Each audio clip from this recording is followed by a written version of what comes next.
Bonjour mes bien-aimés dans le Seigneur Jésus-Christ, que Dieu vous bénisse.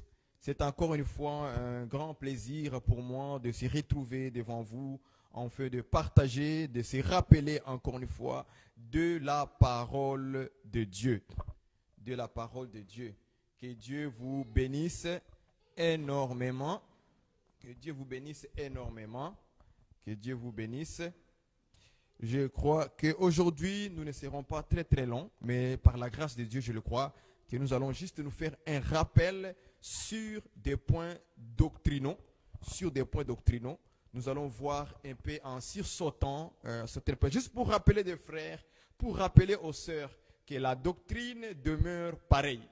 La doctrine n'a pas changé. La doctrine reste intacte. Peu importe notre manière de vivre, peu importe notre oubli, peu importe ce que tu peux entendre à la télévision, ce que tu peux entendre dans les réseaux sociaux, ce que tu peux entendre des interprétations particulières, mais la doctrine du Seigneur Jésus-Christ reste intacte, peu importe tes fatigues, peu importe ta faiblesse de la chair qui t'emporte un peu de dévier la parole de Dieu, de dévier la sainte doctrine du Seigneur Jésus-Christ, le véritable que les apôtres ont prêché. Mais la parole de Dieu reste intacte. Ça ne change jamais. Donc aujourd'hui, nous allons seulement sursauter des points doctrinaux. On va voir quelques points de doctrine qui restent intacts et qui ne changera jamais, peu importe les temps, des générations, des siècles, des années. Aussi longtemps que le Seigneur Jésus-Christ ne vient pas sur la terre, la doctrine restera pareille. Je ne sais pas si vous me comprenez. Et ça restera toujours pareil. Il n'y aura pas de changement parce que, oh non, une génération est venue, c'est une nouvelle génération, une génération qui connaît les péchés, une génération qui accepte les péchés, mais la doctrine du Seigneur restera pareille. Rappelez-vous qu'au temps de Lot, il y avait des gens qui vivaient dans l'impudicité, des gens qui vivaient dans la débauche, dans le dérèglement, les gens qui vivaient leur vie du péché tout court. Mais la doctrine du Seigneur l'Éternel n'a pas changé. La doctrine est restée pareille. Peu importe ce que les gens vivaient à l'époque de Lot, à l'époque de Noé, à l'époque ancienne, la doctrine de Dieu restait toujours pareille. La loi de Dieu n'a pas changé par rapport à la génération de Lot, à la génération de Noé. Ça n'a pas changé. Ça a toujours resté la loi de Dieu. Les Écritures ont toujours resté là intactes devant la face du Seigneur. Jésus, Dieu n'a pas changé de la parole parce qu'il dit, bon, cette génération, c'est une génération qui comprend le péché, qui accepte le péché. Donc moi aussi, je vais les adapter. Non, ce sont aux hommes de s'adapter à la parole intacte de Dieu, à l'enseignement de Dieu, de Jésus-Christ. Voilà pourquoi nous disons ceci. Peu importe ce que les nations vont commencer à faire dans le monde, peu importe ce que les lois dans les gouvernements vont commencer à en changer, mais la loi de Dieu ne changera jamais. Ça restera intact. Donc aujourd'hui, nous allons faire un petit rappel sur des points doctrinaux qui ne changent jamais. Il y en a beaucoup, mais on va prendre quelques points parce qu'on va aller très rapidement. Lisons d'abord l'écriture de Jean chapitre 1 verset 1. Au commencement était la parole. La parole était avec Dieu et la parole était Dieu. Elle était au commencement avec Dieu au verset 2. Elle était au commencement avec Dieu. Verset 3. Toutes choses ont été faites par elle, par la parole. Et rien de ce qui a été fait n'a été fait sans la parole, sans elle. Donc Dieu nous rappelle ceci. Il dit, peuple de Dieu, nous tous, et moi-même, il dit, écoutez, au commencement était ma parole. Et cette parole était avec moi. Et cette parole était moi. Moi qui? Dieu. Est-ce que vous me comprenez? Donc cette parole était Dieu lui-même. Cette parole était avec Dieu. Et cette parole était au commencement. C'est que la parole n'a pas commencé, la parole de Dieu plutôt, n'a pas commencé aujourd'hui. La parole de Dieu n'a pas commencé dans notre siècle, dans notre ère. La parole de Dieu n'a pas commencé dans le temps de Moïse. La parole de Dieu n'a pas commencé au temps d'Abraham. La parole de Dieu était au commencement avec Dieu. C'est là sa résidence. Quand vous cherchez la résidence, l'habitation, le lieu d'habitation de la parole, elle te dira, moi j'habite en Dieu, avec Dieu. Et en plus, elle va te dire, je le suis. C'est moi Dieu. Est-ce que vous comprenez ça? Moi j'étais avec Dieu, mais je suis Dieu. Oui, c'est ça, avec, il habite en lui. Mais en même temps, c'est moi. Est-ce que tu comprends? C'est ça la logique de Dieu. La logique de Dieu est un peu bizarre. Ça peut apparaître bizarre, non? La parole de Dieu était avec Dieu, donc en lui, mais c'était lui. C'est ça. La parole de Dieu était avec Dieu et la parole était. Tu vois? Donc j'étais en lui, mais c'est moi. Alléluia. C'est ça Jésus. Jésus était en Dieu, mais c'était lui-même Dieu. C'est pourquoi on dit que Dieu est indivisible. On ne peut pas diviser Dieu comme un être humain, non. Dieu est indivisible. Ça paraît être comme ces deux. Il était en lui. Mais après, lui-même dit, c'était moi.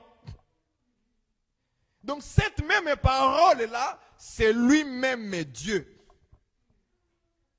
C'est pourquoi quand il envoie sa parole, en réalité, il s'est envoyé lui-même. En réalité, il s'est envoyé lui-même. Donc aujourd'hui, nous allons faire ces rappels de commencement. Et selon cette écriture, si je le vois de manière praticable, comment on va pratiquer cette écriture, verset 1? Comment on va le pratiquer, nous les fils de Dieu? Comment on va le pratiquer? C'est-à-dire, maintenant, pour pratiquer ce verset 1-là, au commencement était la parole, premièrement. C'est-à-dire que tout enfant de Dieu doit d'abord se voir dans son commencement. Le commencement de l'enfant de Dieu commence où? Le jour où tu as entendu la parole. Tu as cru au Seigneur. Tu as abandonné les péchés, n'est-ce pas? Tout ça là, c'est ton commencement à toi. De ta propre vie. Tu as commencé maintenant à marcher avec Dieu. Parce qu'avant, tu ne le connaissais pas. Maintenant, quand tu as entendu la parole de Dieu, on a prêché. Ah, c'est toi qui es dans le cœur. Non, je dois me convertir. Tu t'es converti. C'est là le commencement avec Dieu. Maintenant, tu commences. Maintenant, tu commences. C'est pour ça qu'on dit que tous ceux qui sont en Christ ont une nouvelle vie. Donc, ta nouvelle vie maintenant commence. Donc, tu deviens au commencement. Chaque enfant de Dieu a un commencement de la croyance, a un commencement de la conversion.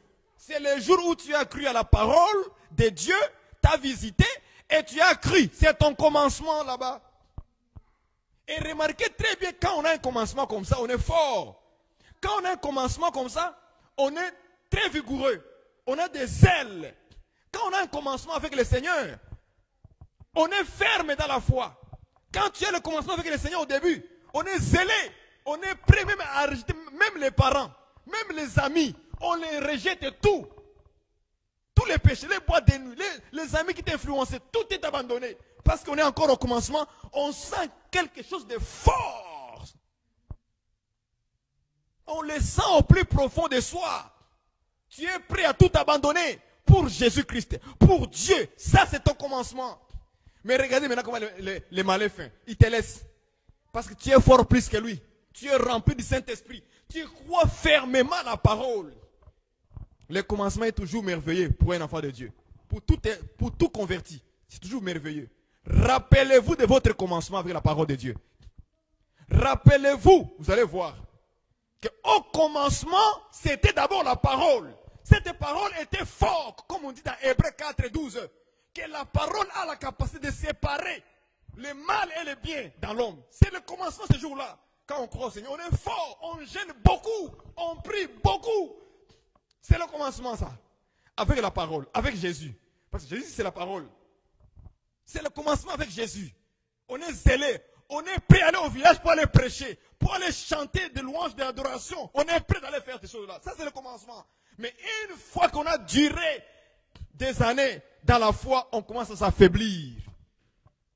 On oublie le commencement, comment on était avant. On oublie tout ça. On commence à être habitué. Les gens commencent à arriver à... Il y a des gens, hein, lorsqu'ils ont cru au Seigneur, quand on dit l'église commence à 10 heures, j'ai fait des rappels doctrinaux hein, de la vie des gens. Je fais que des rappels aujourd'hui. Quand l'église commence à 10 heures, à 8 heures, il est déjà là. Il est zélé tellement au Seigneur. Il a peur, dans son cœur, au fond de lui, il a peur d'arriver en retard. Il est habitué, des années passent, 2 ans, 3 ans, 4 ans, 5 ans, après 8 ans, 10 ans, ça dépend de la personne. Son commencement commence maintenant à être oublié. Il commence à arriver à l'église à midi. Tout le monde a déjà commencé à 10 heures. On a déjà prié au début.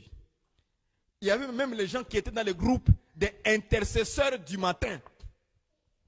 Il y avait des gens qui ont commencé à faire l'intercession à l'église avant que l'église se rassemble. Et à 9h30, à 9h, ils sont déjà là en train de prier pour préparer le culte. Il y en a des gens comme ça, zélés au Seigneur, avec les temps. Leur commencement avec Jésus, leur commencement avec la parole commence à être oublié. Ça, c'est le commencement de tout enfant de Dieu dans sa vie, le jour où il était zélé. Rappelle-toi, mon frère, c'est un rappel, hein? Je dis aujourd'hui, ce sont des rappels que je veux faire.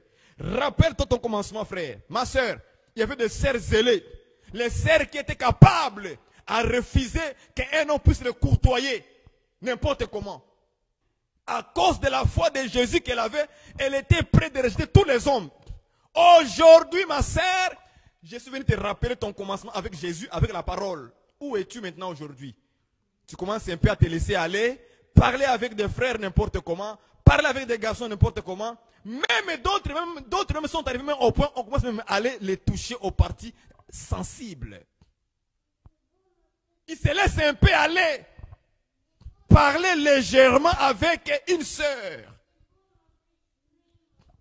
Un frère qui était zélé, qui ne voulait même pas être à côté d'une fille. Aujourd'hui, le frère commence un peu à se laisser aller. Et il commence à marcher avec les filles. Ce n'est même pas sa chérie, ce n'est même pas une fille qui veut se marier avec.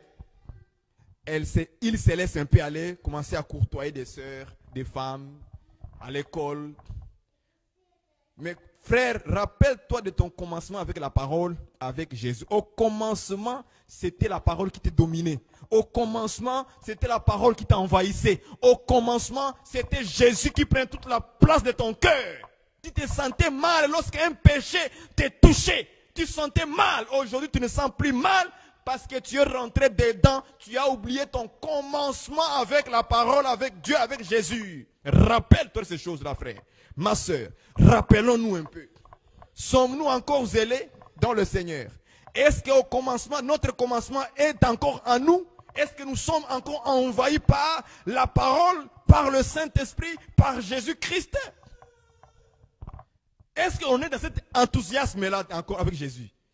Cette joie qui était dans nos cœurs tout le temps de louer le Seigneur, de chanter, de faire ceci pour le Seigneur. Est-ce que c'est encore là ton commencement? Au commencement était la parole. Toi aussi tu as un commencement avec la parole. Ton début. On va parler en français. Ton début avec Dieu. Ton début avec la parole. C'est le jour où tu t'es converti. Tu étais beaucoup zélé. Mais tu as oublié les ailes. Tu as oublié cet enthousiasme. Tu as oublié cette joie qui envahissait ton cœur pour Dieu, pour Jésus, pour la parole. Comme tu étais avec elle au commencement. Cette parole-là qui t'envahissait tout le temps. Quand les gens te disaient des choses bizarres, tu leur répondais par la parole. Tu les disais aujourd'hui, les gens te parlent des choses du monde bizarres, mais toi tu les réponds aussi comme eux bizarrement. Tu as oublié ton commencement, comment tu étais zélé. Pour la parole. Quand tu avais les amis à l'école, à l'université, au cégep, je ne sais pas moi, au collège, à l'école secondaire, tu leur répondais pour dire non, moi la parole de Dieu refuse ça. Tu les répondais par la parole. Aujourd'hui, tu commences à alléger pour ressembler à cette génération perverse, une génération perdue, qui vit dans le péché, qui accepte le péché facilement. Rappelle-toi de ton commencement aussi avec la parole. Au commencement était ça. Le début de toi avec la parole, tu étais comment? Regarde-toi dans ton cœur. Examine ces choses et tu verras que les œuvres que tu commences à manifester contredisent la parole. Contredisent la parole. Est-ce que vous voyez ça? Donc chaque enfant de Dieu aussi a un commencement avec la parole. Et souvent, je dis même souvent, quand on vient au Seigneur, il y a toujours cette joie immense qui nous envahit. Il y a toujours cette manière de vivre qui envahit notre cœur et qu'on veut être différent des autres. Automatiquement, c'est automatique, hein, ce n'est pas forcé.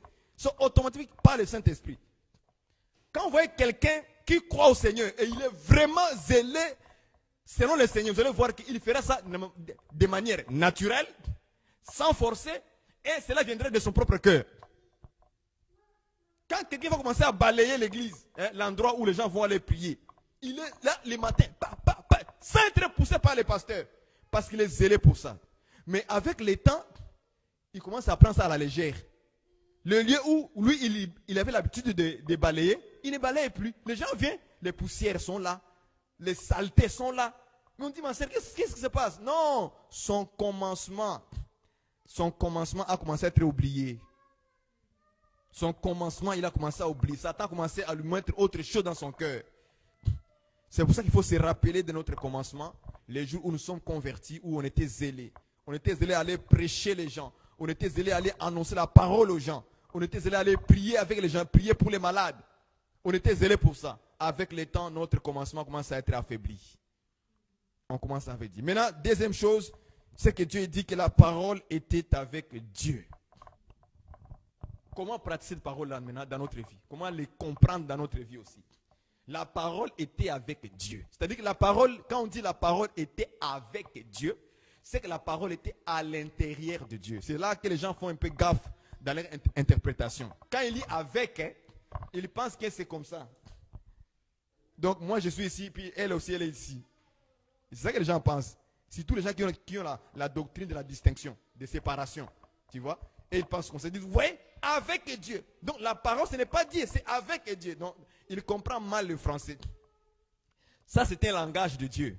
Quand on dit que la parole était avec Dieu, c'est que la parole était à l'intérieur de Dieu, pas à l'extérieur, à l'intérieur de lui. Parce que quand il va parler, on dit que Dieu a une bouche, non? Jean 4,4, il dit quoi? Il dit que l'homme ne vivra pas seulement du pain, mais de toutes les paroles qui sortent de la bouche de Dieu. Non, ça veut dire Dieu aussi a une bouche. Alors, si la parole sort de la bouche de Dieu, est-ce que la parole était à côté de Dieu? Est-ce que la bouche est en dehors de soi-même? Hein? Non. La bouche n'est pas en dehors de moi. La bouche est sur moi. Donc la parole doit sortir où? Ici. Donc la parole est où? Elle est là, à l'intérieur de moi. Mais comment les gens comprennent les choses qui sont beaucoup plus faciles à comprendre? Mais pour qu'ils donnent leur doctrine, hein, donner du poids à leur fausse doctrine, ils vont changer l'explication en fait. Oh, vous voyez, on écrit, la parole était avec Dieu. Vous voyez, avec. Quand on dit avec en français, ça veut dire c'est à côté. Là, tu as compris en français. Nous, on ne comprend pas les écritures en français parce qu'il faut suivre les logiques de l'écriture. On a dit la parole, on n'a pas dit un homme. On a dit la parole était avec Dieu. Or, quand Barouani veut parler, la parole vient d'où? À l'extérieur de Barouani. Ça vient à l'intérieur de moi-même. Ça sort de moi-même, à l'intérieur de moi. Donc la parole, c'est moi-même. C'est ma parole à moi. Donc cette parole se retrouve dans Barouani. Donc quand on dit la parole était avec Dieu, c'est que la parole était à l'intérieur de Dieu. Quand Dieu veut parler, c'est là maintenant que la parole sort. C'est ça le simple logique. Bien aimé dans le Seigneur, regardez comment on va appliquer cette pensée ici dans notre vie comme la doctrine. On dit que la parole était avec Dieu. La parole était en Dieu lui-même. C'est-à-dire que tout enfant de Dieu, quand tu reçois Dieu, donc tu reçois quoi? La parole, n'est-ce pas? Et la parole maintenant doit demeurer où? Dans ton cœur, dans toi maintenant. C'est pourquoi chaque enfant de Dieu, lorsqu'il vient au Seigneur, le Seigneur fait de sorte que sa parole, sa loi, soit dans ton cœur. C'est pourquoi Dieu avait dit dans des écritures avec le prophète Zacharie ou Ézéchiel, il dit, je vais circoncire leur cœur et je mettrai mes lois dans leur cœur. Est-ce que vous comprenez ça? Dieu ne met pas ses lois, ses paroles en dehors de toi. Non, non.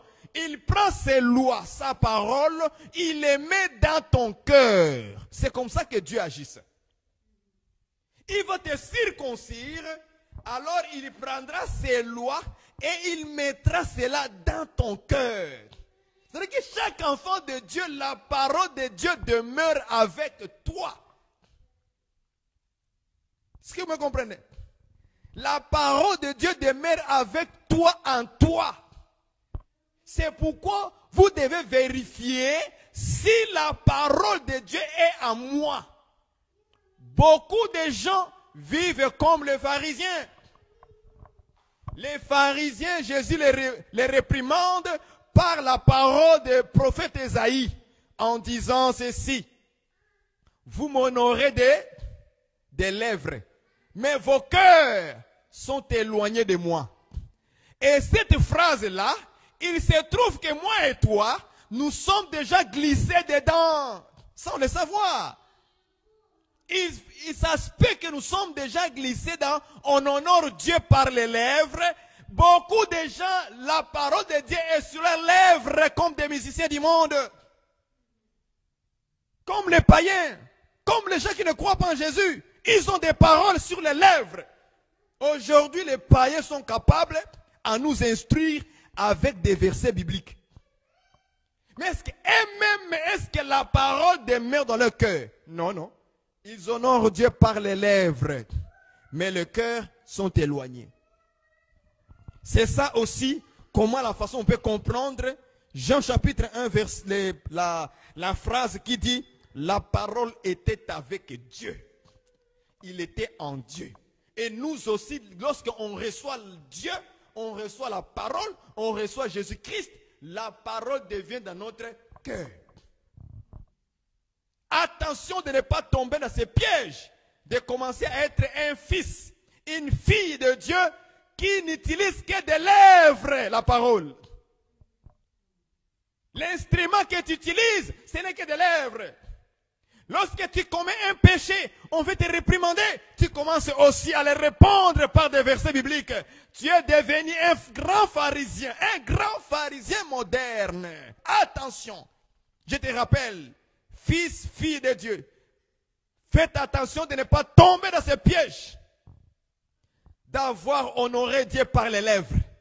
Des versets, donc vous voyez les chrétiens aujourd'hui, il a tellement de versets dans la tête, dans les lèvres, mais incapable d'avoir le verset dans son cœur. La parole dans son cœur qui va le changer.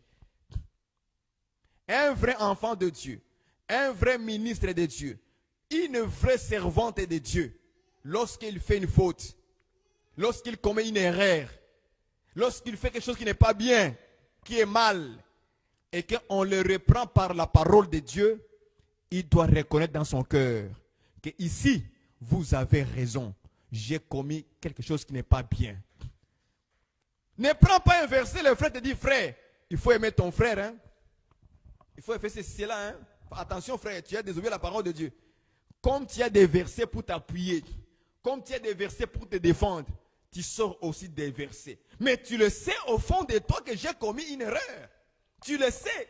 Il n'y a personne qui commet quelque chose, ok, et il ne sait pas qu'il n'a pas commis. Non, tu sais, on est conscient que je fais.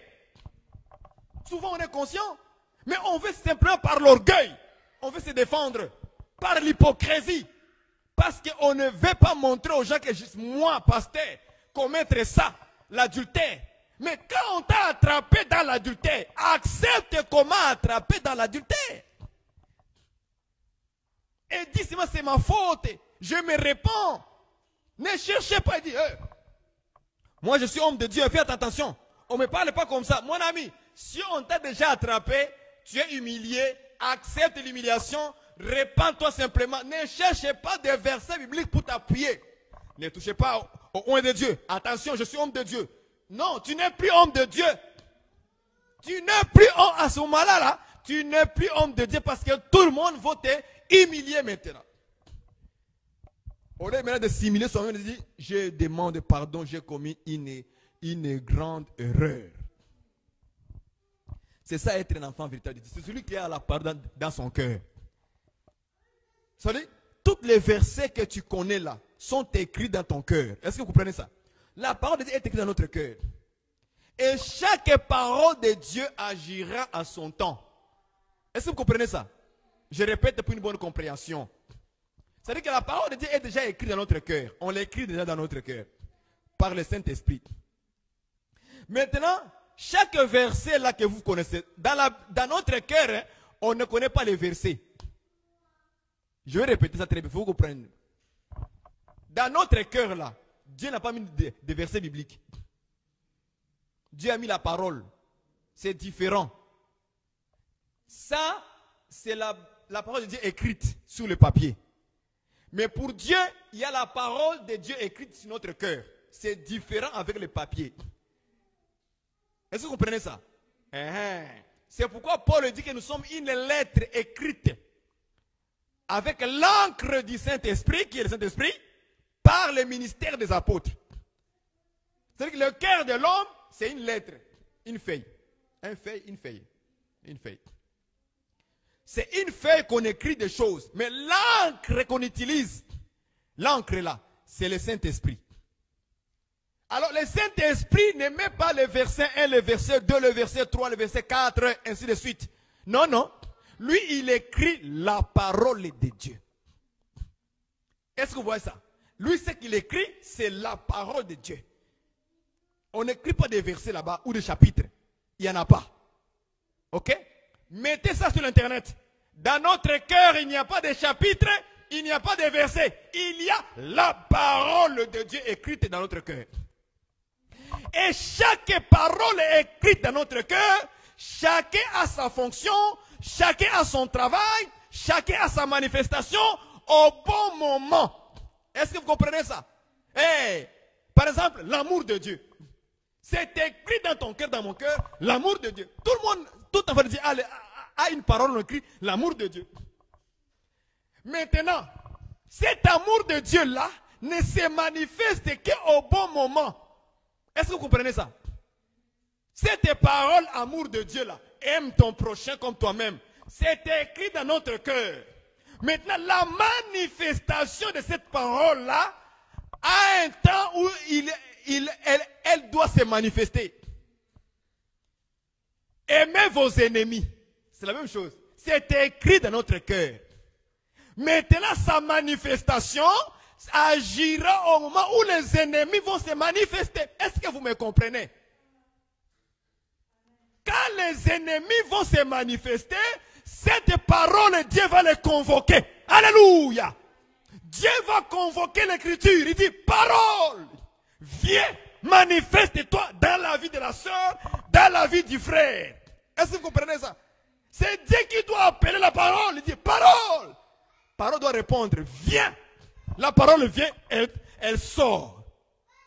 C'est à ce moment-là que tu dois comprendre que ce n'est ni par ta force, ni par ta puissance, mais c'est par l'Esprit de l'Éternel. Alléluia. C'est comme ça qu'on comprend la parole de Dieu, frères et sœurs. C'est très spirituel, ce que je vous dis là. C'est très spirituel. Ce n'est pas charnel, ça. Non. C'est pas charnel, c'est spirituel. Est-ce que vous comprenez ça? Donc, dans notre cœur, Dieu écrit sa parole. Mais chaque parole a son temps d'agir, de se manifester. Est-ce que vous comprenez ça? Quand ton frère est dans les besoins, la Bible dit qu'il faut aimer avec vérité et avec vérité et avec sincérité. Maintenant, quand quelqu'un aura besoin, un frère est dans le besoin, cette parole doit se réveiller à son temps maintenant. Il dit, il y a un frère qui a besoin de choses matérielles. Et moi, j'en ai ces choses-là. Cet amour-là d'aimer son prochain comme soi-même va sortir, va se manifester. Paf! Tu prends la chose, tu donnes à ton frère ou à ta soeur. Vous voyez ça? Parce que c'est écrit dans ton cœur. Et ça va se manifester à son temps favorable. C'est comme ça que la parole de Dieu est faite. Donc, mettez ça sur l'internet. Il n'y a pas dans nos cœurs le verset et le chapitre. Ça n'existe pas. Mais dans ton cœur, il y a seulement la parole de Dieu écrite. Est-ce que vous voyez ça? Dieu a écrit plusieurs paroles dans ton cœur. Il y en a plein. qui sont là-bas. Maintenant, comment cela arrive que toi tu résistes à la parole que Dieu a écrite? Quand ça va sortir, en plus on le sent à l'intérieur, on le sent que je dois agir. Ah, ici je dois faire ceci. Ah, ici je dois répondre avec la sagesse. Donc la parole de sagesse va sortir. En tout cas, si c'est pour donner une réponse à quelqu'un par la parole, Dieu va réveiller une parole de sagesse qui est déjà écrite dans ton cœur. Ça va se manifester, sortir et donner une réponse claire à la personne. Et il y aura la paix. Aujourd'hui, pourquoi nous avons des guerres? Parce que tout simplement aussi, on ne laisse pas la parole de sagesse qui sort de la bouche du frère ou de la personne d'une sœur. Quand elle sort, on ne le croit pas et ça crée des contradictions. Regardez dans la Bible. Les apôtres, Jacques, Céphas, Jean et tous les autres à l'époque, ils avaient des problèmes de doctrine. Est-ce que vous voyez ça? Parce qu'on avait prêché les païens et les païens là-bas, ils mangeaient encore les animaux étouffés avec du sang. Maintenant, on a rapporté la nouvelle chez les apôtres. On dit, les païens qui croient au Seigneur là, et ils continuent à manger les animaux étouffés. Or, la loi de Moïse interdit cela. Et en plus, il commet l'impudicité. Les apôtres ont commencé à réfléchir. Qu'est-ce qu'on va dire maintenant aux païens? Comment on va les instruire? Il y a eu combien de débats, tout ça. Maintenant, regarde comment Dieu est merveilleux. J'aime la parole.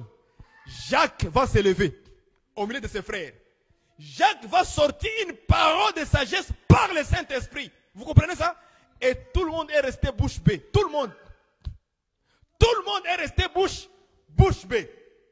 Et Jacques va dire, mes frères, qu'on ne mette pas sur nos frères païens, donc les gens des nations, des charges lourdes qui ne peuvent pas supporter, que nos pères à nous n'ont pas supporté.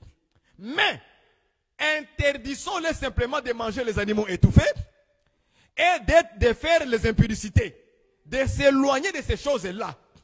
Vous voyez ça? Ça, c'est la parole du Saint-Esprit que Dieu a mis dans le cœur de Jacques. Et aucun frère ne s'est levé pour contredire la parole de Jacques. Personne n'a osé faire ça. Aujourd'hui, là nous sommes là. Aujourd'hui. Même si un frère, un ministre est conduit par le Saint-Esprit, il sort une parole de sagesse avec le Saint-Esprit. Les débats vont commencer. Les débats des versets vont commencer. Les versets écrits vont commencer à sortir. Oh, à l'époque là, de Jacques, tout ça, Actes des apôtres n'était pas là. Éphésiens n'était pas là. Philippiens n'était pas là. Colossiens n'était pas là. 1 Corinthiens, ça n'existait pas. Et les apôtres, ils s'appuyaient seulement sur la loi de Moïse, les prophètes et les psaumes.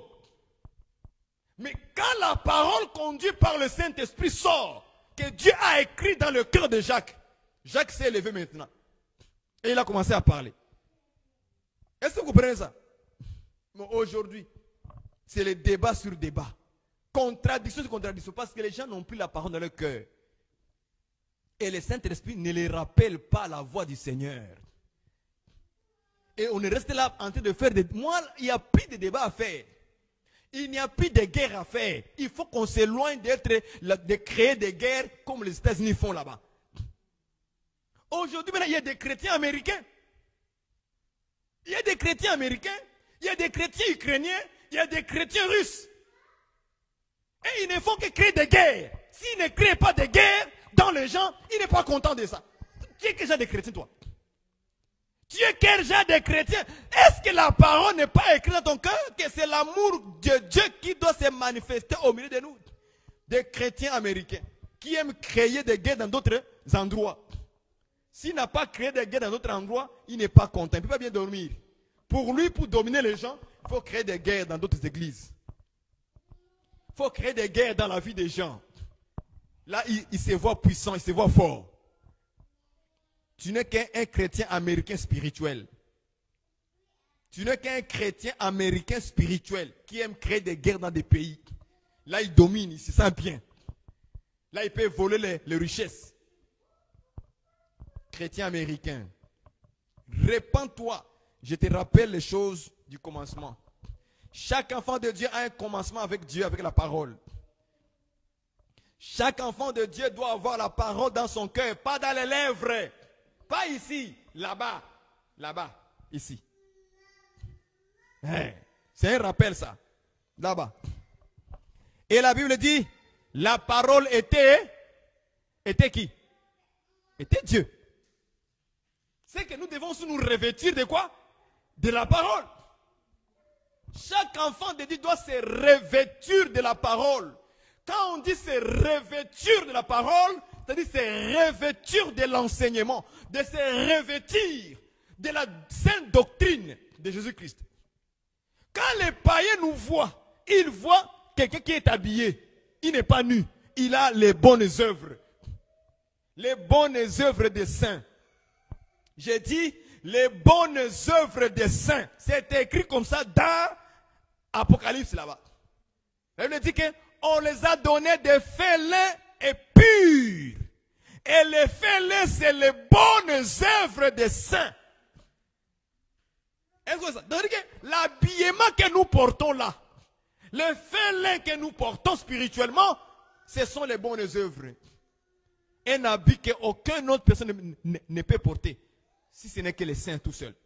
C'est-à-dire que quand on dit saint, église des saints, assemblée des saints, ce n'est pas par rapport à un nom quelconque. Ce n'est pas une domination.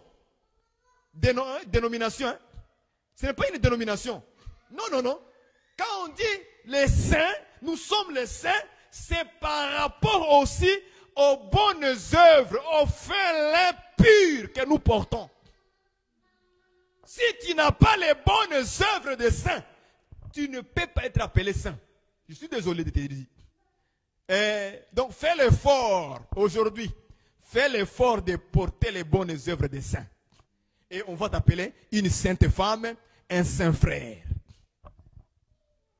Toi, tu ne fais aucun effort de vivre dans la sainteté.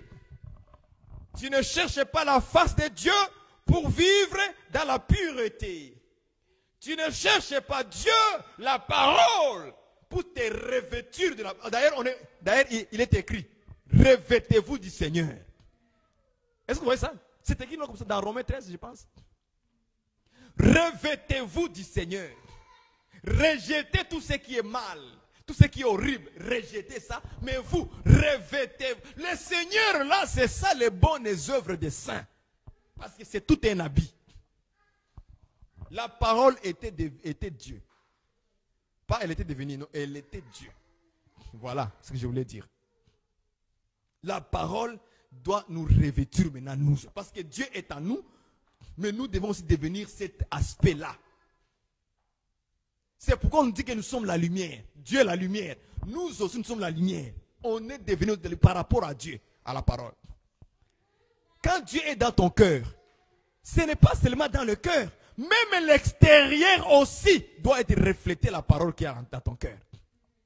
C'est pourquoi Jésus-Christ a dit aux pharisiens, purifiez purement l'intérieur et l'extérieur de la coupe sera pur, sera net. Pourquoi il avait dit ça? Il avait dit ça par rapport à la parole qui est dans ton cœur.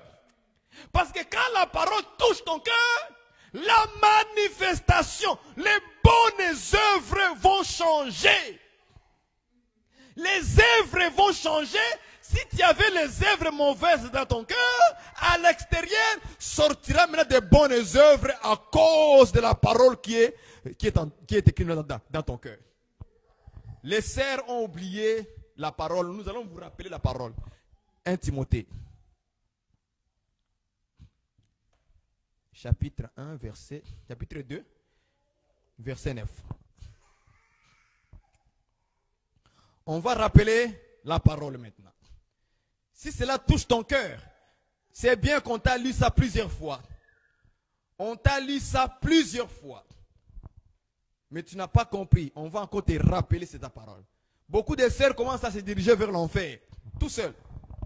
Mais comme on dit dans la Bible, la femme est faible, n'est-ce pas? La femme est faible. Donc, beaucoup de sœurs que je commence à voir maintenant sur Internet, dans l'Instagram, sur les réseaux sociaux, ont commencé à oublier la parole qu'ils ont crue au commencement. Lorsqu'ils ont entendu la sainte doctrine,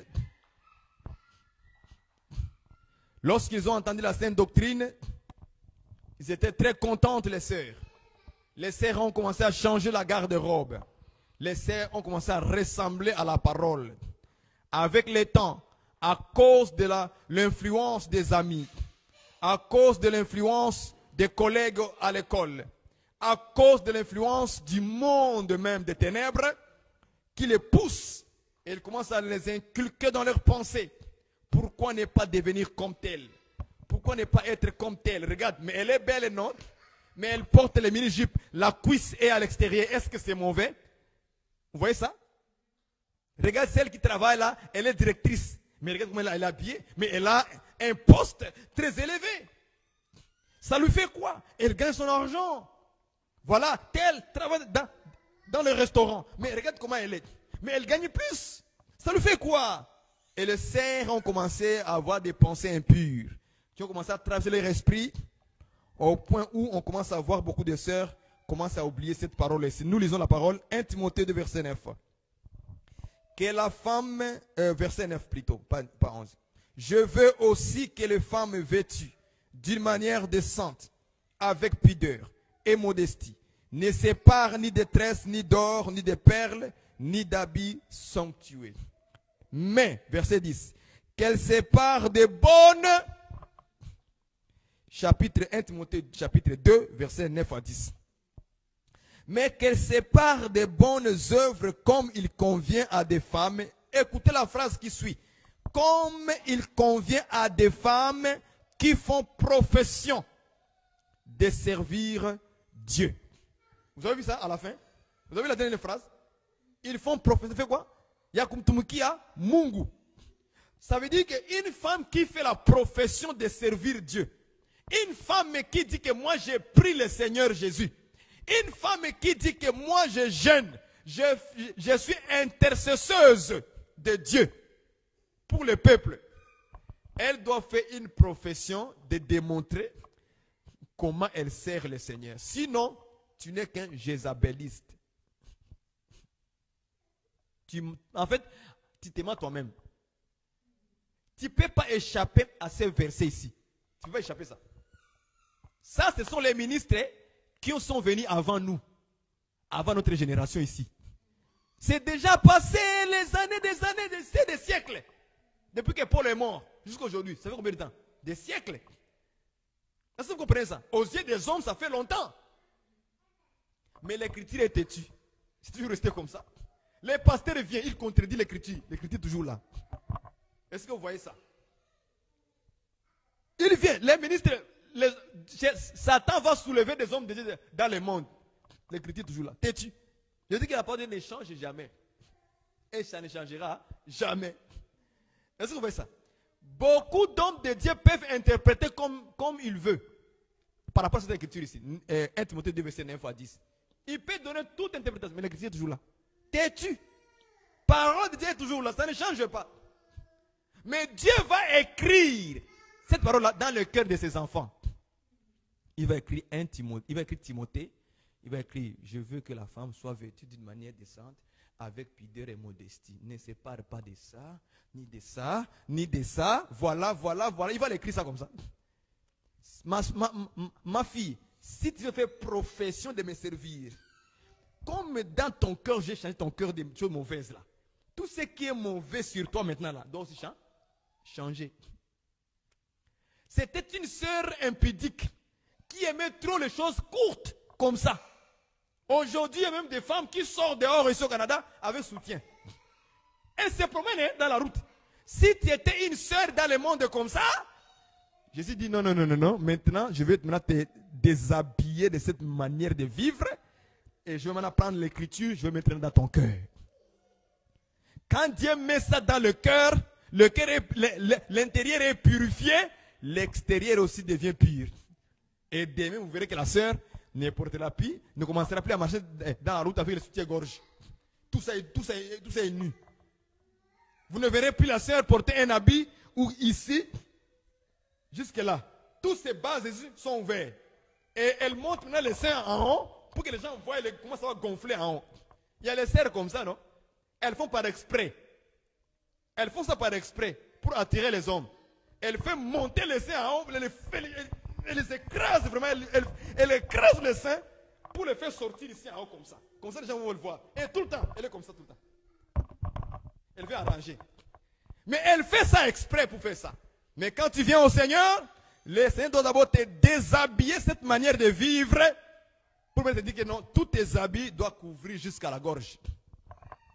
Pourquoi nous les hommes, on n'a pas de problème de bien s'habiller comme ça? Toujours la femme, pourquoi? Les sœurs, nos sœurs doivent réfléchir 1000 fois par rapport à ça. Mais pourquoi les hommes, ils sont bien habillés et non pas nous les femmes? Et là, et tout ça là, c'est le problème de la parole qui n'est pas dans votre cœur. Les sœurs, ils vont au mariage, ils vont aller coudre un habit. Ça se limite ici, les modèles. Ma sœur, toi tu n'es plus dans les modèles. Non, non, tu n'es plus dans la mode. Non. Il faut oublier ça. Il faut oublier quand tu viens au Seigneur, oublie la mode du monde. Voilà les mots. Tu peux avoir ta propre mode. Tu peux créer ton propre style comme tu veux. Mais la mode du monde, il faut oublier ça. Où les gens portent seulement blouse qui se limite ici. Ici. Tout ça, tous les dos, toutes les parties, les épaules sont ouvertes. Quand elle fait monter la main comme ça, les aisselles. C'est bizarre. Et vous n'êtes pas gêné. Vous n'êtes pas gêné avec ça. La parole restera, ma sœur, tu refuses ou tu acceptes, la parole restera la parole. Ça ne changera jamais. C'est comme ça avec Dieu.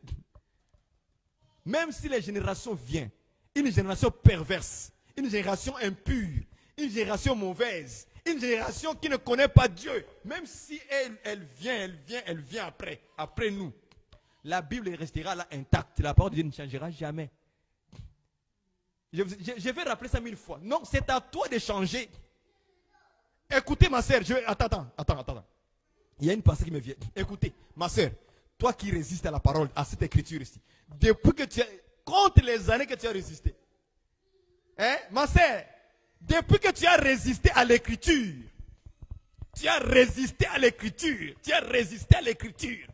est-ce que ça a changé? Non, moi je ne crois pas que c'est comme ça que l'apôtre Paul voulait dire. Depuis que tu as résisté là, est-ce que l'écriture a changé? Donc ta résistance, ça ne change absolument rien du tout. C'est à toi de changer et de te conformer à la parole. Et ça ne te dit rien. Mon frère, toi qui aimes les pantalons serrés comme ça te prend. Il y a des frères, elle veut aussi montrer aussi les fesses. Un frère qui veut commencer à marcher comme ça. Elle commence à marcher comme ça. Parce que le pantalon lui serre tellement les fesses, elle commence à marcher maintenant comme ça. Comme ça, maintenant comme ça. C'est quoi ça? Ça, c'est l'abomination, la désolation. Non, nous aussi, on doit se conformer. Même les hommes doivent se conformer à la parole. Depuis que le frère, depuis que tu résistes à la parole, tu penses que s'habiller les pantalons serrés comme ça, parce que ça c'est normal. C'est plus normal. Ce n'est plus humain ça. C'est la désolation. C'est la destruction de ton âme. Rappelle-toi de la parole. Ça, depuis que tu résistes là, tu ne veux pas pratiquer. Ça ne change absolument rien du tout. C'est à toi de se conformer tout simplement. Et je vais ajouter, on dit, ne sépare ni de détresse, ni d'or, ni de perles, ni d'habits somptueux. Depuis que tu résistes avec les bijoux, est-ce que l'écriture a changé? Ça n'a pas changé. Les pasteurs sont venus interpréter de leur manière. Les docteurs ont interprété. Tout le monde a interprété. Mais l'écriture est têtue. Elle est là. J'aime ça, moi. Depuis que les gens se battent avec ça, là, ils se contredisent. L'autre, il montre que non, ce n'était pas l'or, ce n'était pas les perles. Depuis que tu contredis, ça a changé quelque chose? Rien. C'est toujours là. C'est à toi, ma soeur. Mon frère. Je parle aux frères qui ont des bijoux ici. Qui chantent pour Dieu, soi-disant pour chanter pour Dieu. Des frères qui font des tresses pour chanter pour Dieu. Je vous dis, la parole est têtue. Depuis que tu résistes, d'enlever ça là, les tresses. Un homme qui fait des tresses. Un homme qui fait des tresses. Un homme, hein, il fait des tresses. Aujourd'hui, maintenant, nous avons des prophètes qui ont des, comment on appelle ça? Des looks, des looks, hein? Des locks. Les hommes pasteurs, prophètes là-bas à Kinshasa, en Belgique, mais il y a des locks, des Américains, il y a des locks. Et on dit la l'onction. Il délivre les gens. Tac, tac, tac, tac, tac, tac, il fait des miracles. Les gens vont dire, ouais, c'est un homme de Dieu. Mais dans sa tête, il n'y a pas la doctrine. L'écriture dit que l'homme ne doit pas avoir les cheveux longs. C'est la femme qui doit avoir ça. C'est pour donner pour la gloire de la femme. Mais il y a des gens qui aiment interpréter tout. Ils vont, non, ici, est-ce qu'un blanc qui a les cheveux longs, est-ce que c'est... Interprétez comme vous voulez. L'écriture reste. Je prends 1 Corinthiens. Allons-y, 1 Corinthiens 11. Je vous rappelle toujours, je suis dans les rappels aujourd'hui.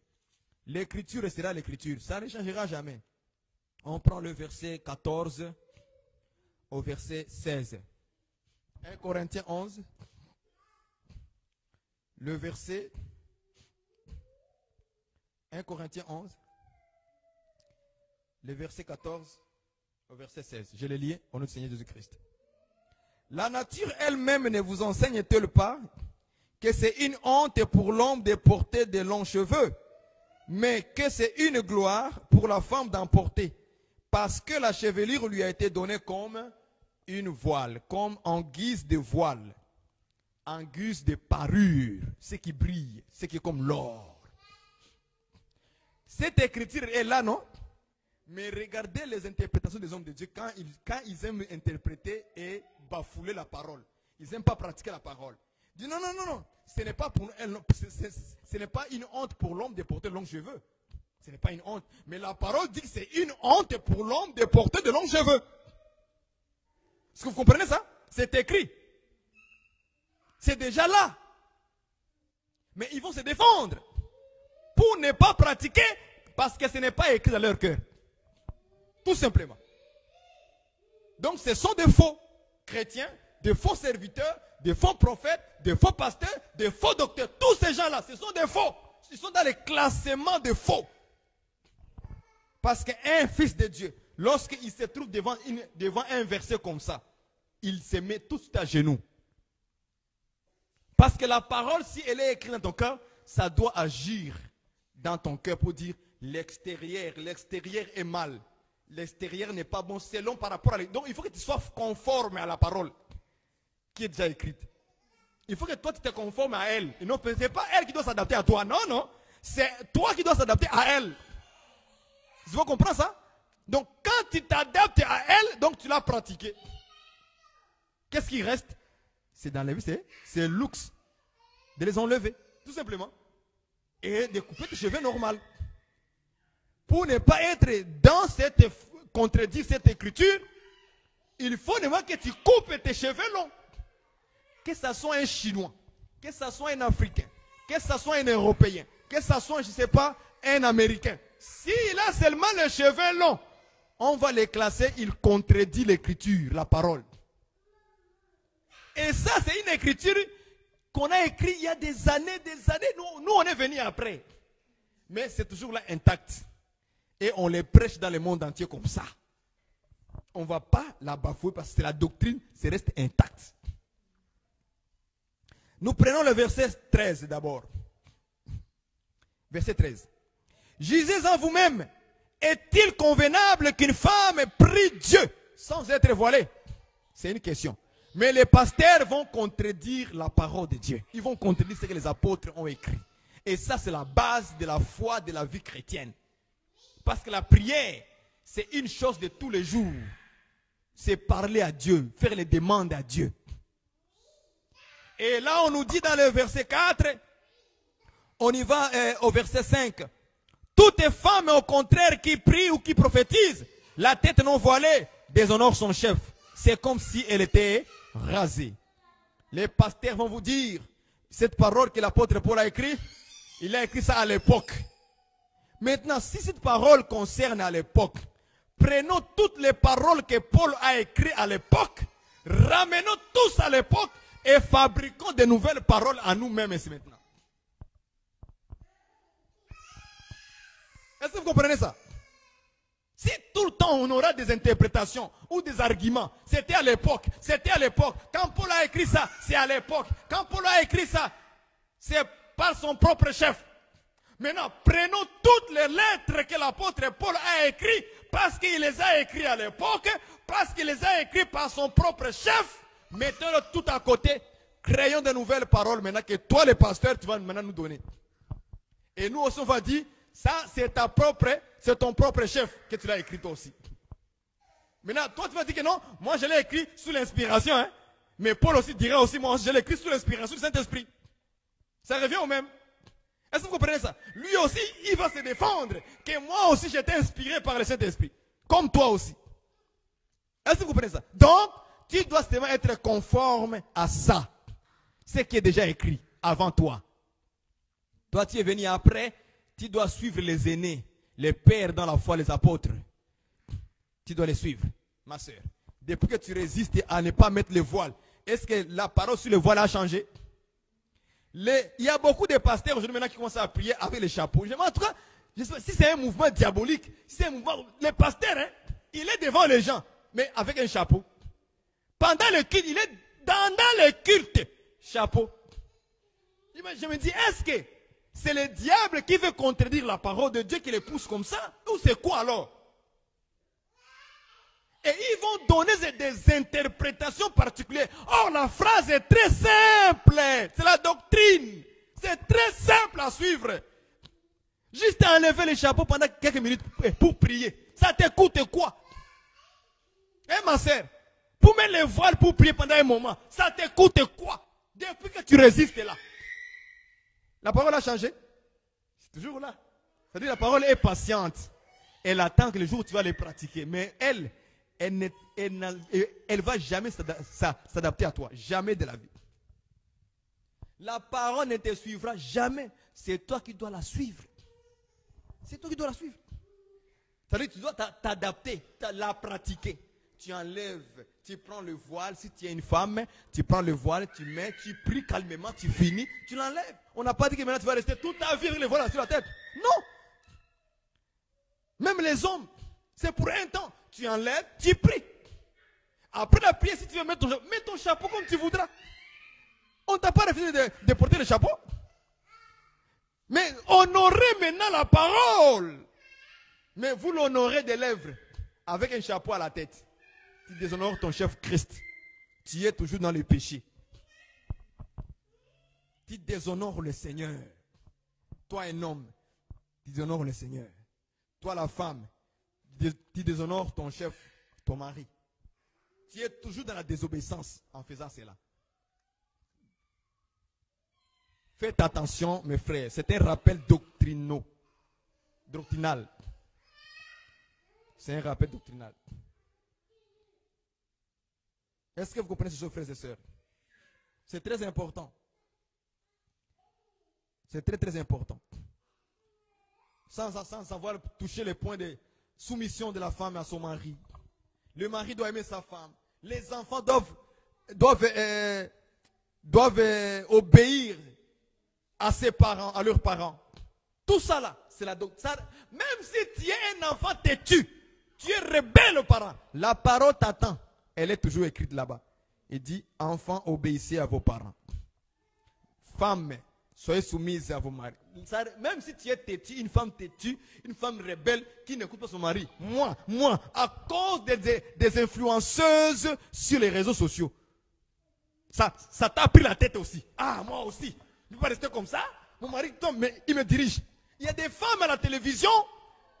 Dans le monde aujourd'hui, sur les réseaux sociaux, moi, un homme ne peut pas me diriger. Je gagne mon argent, je travaille pour moi-même, il faut donner moi-même. Tu resteras seul et tu mourras le jour de l'enterrement. Il n'y aura personne pour pleurer pour toi, à part tes frères et sœurs, ta maman, ton oncle. Voilà. Moi, je dis la vérité comme ça. Tu mourras seul. On va te mettre dans les tombeaux, sans enfant, sans mari. C'est ton oncle qui va pleurer pour toi, ta tante, tes parents et tes frères et sœurs.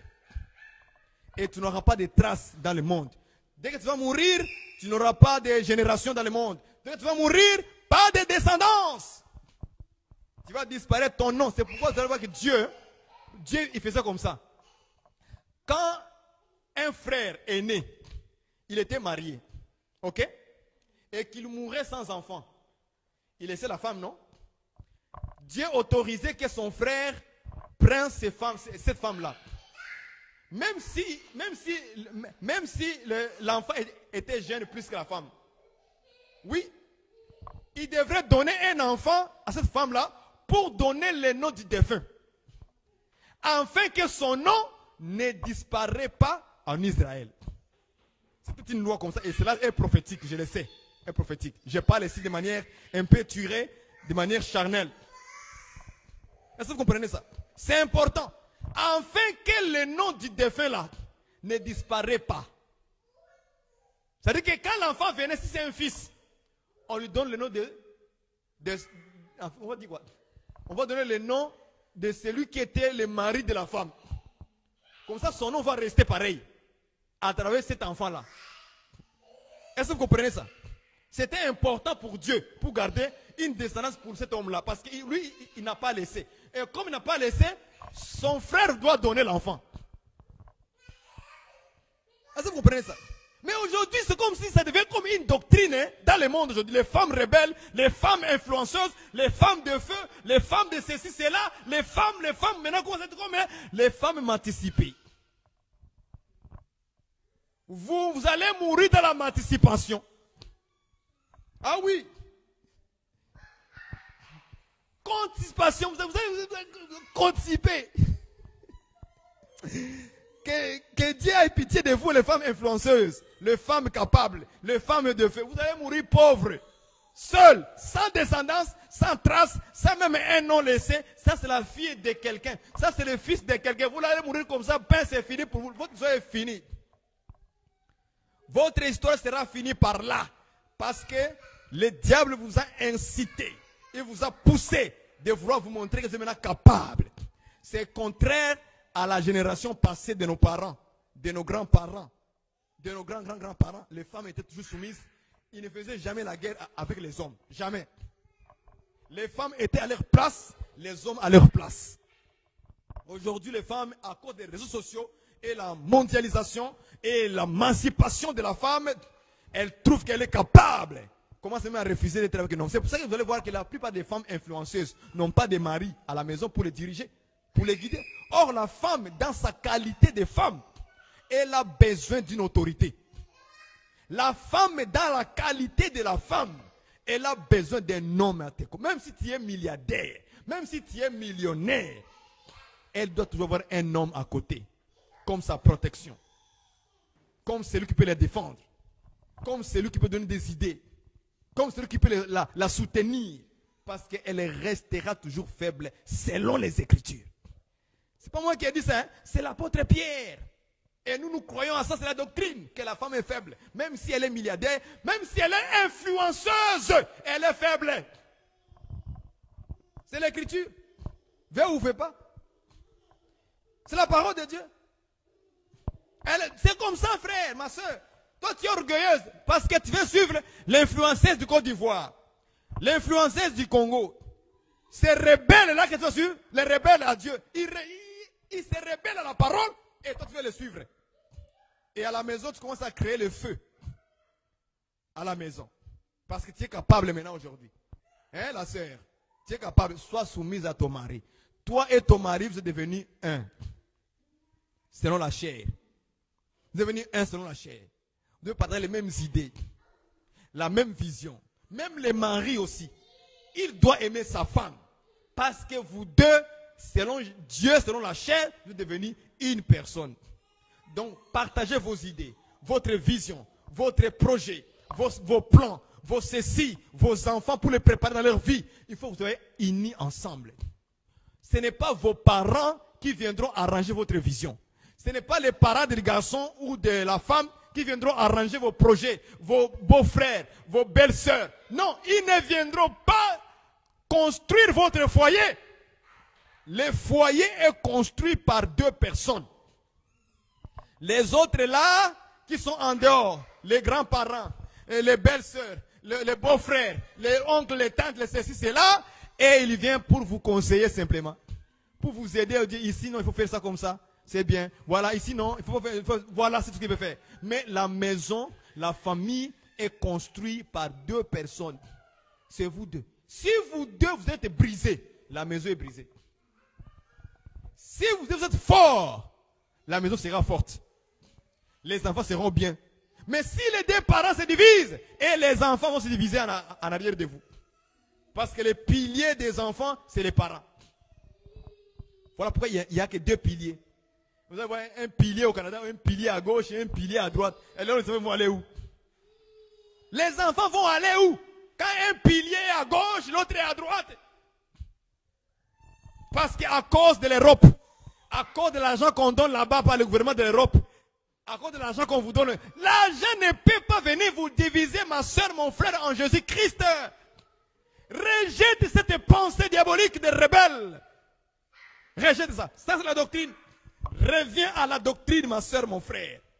Toi, frère, à cause de l'argent de l'Europe qu'on donne aux enfants là-bas au gouvernement, en Amérique, à cause de ça, tu es devenu très rude, très mauvais à la maison avec ta femme. Parce que je suis l'homme. Non, non, non, non, je suis l'homme. C'est moi qui dois prendre l'argent. C'est toi qui dois diriger l'argent des enfants. C'est moi qui est l'homme ici. Non, mon frère, ça c'est de l'orgueil. Dieu n'a pas dit qu'il faut être orgueilleux parce que tu es un homme, parce que tu es chef de la femme. Ce n'est pas ce que Dieu a dit. Est-ce que tu comprends, mon frère? Dieu n'a pas dit ça comme ça. Dieu a dit simplement, tu es chef de la femme. Tu dois l'aimer. Et quand on aime une femme, vérité, selon Dieu, hein, quand c'est écrit dans le cœur là, quand tu aimes une femme, une jolie femme, une femme selon toi, une belle femme selon toi, parce que chacun aime ce qu'il aime, voilà. Nous tous on n'a pas le même goût. Il faut souligner ça aussi. Donc tu aimes ce que tu aimes là. Quand on aime ça, on ne cache pas les secrets de ton projet. On ne cache pas les plans que tu as. On ne cache pas la vision que tu as. Non, non, non. On dit tout. Est-ce que vous comprenez ça? Tu as une vision, tu as un projet, tu as une idée, tu es dit. Tu les fais asseoir. C'est pas ça, non? C'est ça. Tu le fais asseoir, tu lui dis, voilà, j'ai un projet de création de ceci, cela. Moi, je vais aller au village, acheter un terrain, commencer à faire les champs. Ah, ok, c'est un bon projet. Okay, on va investir ensemble. On investit ensemble. C'est ça. On investit ensemble. Et là, Dieu sera content de voir, voilà une famille chrétienne. Voilà une famille chrétienne. Voilà un couple qui mérite mon honneur. Voilà un couple qui mérite ma gloire. Parce qu'ils sont tout le temps dans l'unité.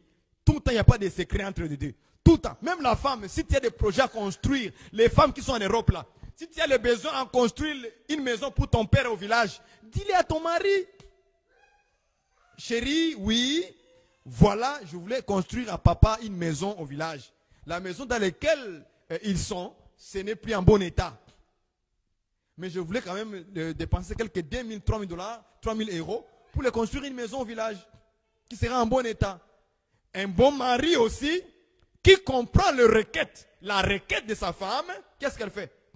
Oh non, moi non, ta famille est là, moi je suis marié, c'est fini.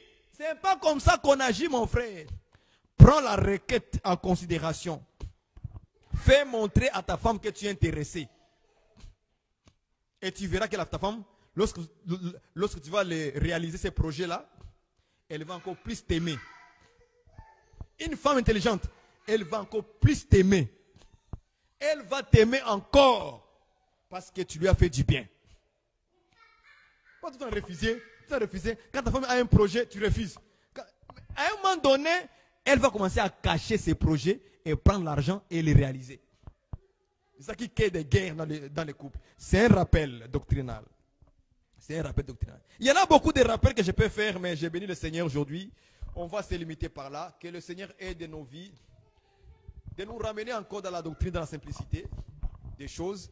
Des petites choses comme ça, des bases, parfois on oublie facilement à cause de la chair et la vie que nous menons sans se rendre compte. Donc, je bénis le Seigneur pour ces rappels. Je sais qu'il y a des points. Nous tous, on doit changer. On doit vraiment mettre à la table. dans nos cœurs pour que nous puissions nous revoir clairement, afin de ne pas être des hypocrites. Vous savez, je vous ai dit que l'hypocrisie, ça mène à l'enfer. Et il y a toutes sortes de l'hypocrisie qu'on peut manifester, sans le savoir. Et Dieu, s'il nous donne ces messages, je sais, c'est pour nous corriger et nous ramener dans la bonne voie. C'est important que vous revoyez chacun de vous, là vous êtes dans le monde entier, les frères et sœurs. Revoyez vos vies, revoyez nos vies, nous aussi au Canada, on revoit nos vies, on examine, comme on l'a dit, examinez vous-même si vous êtes encore dans la bonne foi.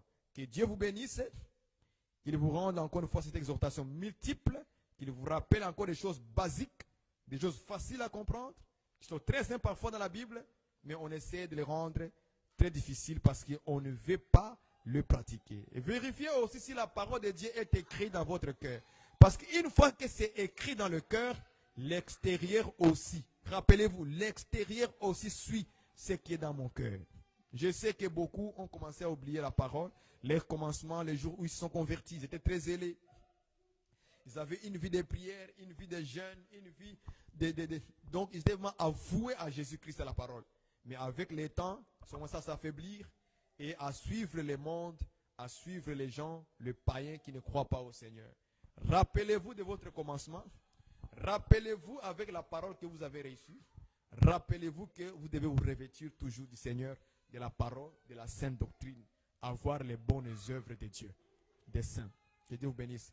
Seigneur notre Dieu, nous te bénissons, nous te rendons grâce. Te disons merci Seigneur pour tous nos frères et ceux qui nous ont suivis en ligne et aussi ici au Canada. Béni soit-il Seigneur Jésus-Christ. Nous bénissons tous les hommes de Dieu qui se donnent, Père, à rappeler au peuple la sainte doctrine, de ne pas s'éloigner.